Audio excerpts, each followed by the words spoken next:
PT সম্পর্কে আমি তেমন কিছু জানতাম না। প্রথমে বাসায় একটু দেখি, তারপর একদিন ফেসবুকে স্ক্রল করতে করতে ইভেন আমার একটা ফ্রেন্ড ছিল, সেই স্কুলিং থেকে পিটি করছে।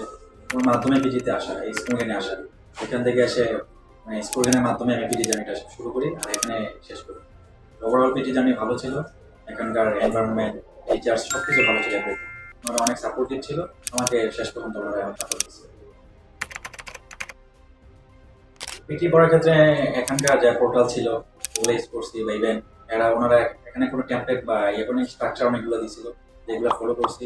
ওইখান থেকে দেখছি যে কোনগুলো খুব কাজে, বা আমার মার্কসগুলো এখান থেকে কোনগুলো থেকে আমার মার্কসগুলো আপ হচ্ছে।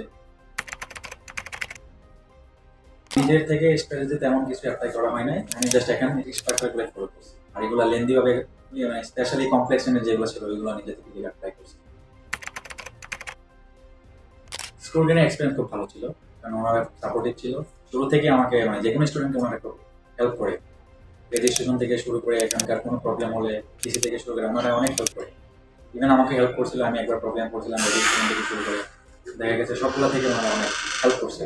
এখানকার environment, teacher, teaching method, even এখানে যে ইন্সট্রাক্টর ছিল খুব হেল্প করছে।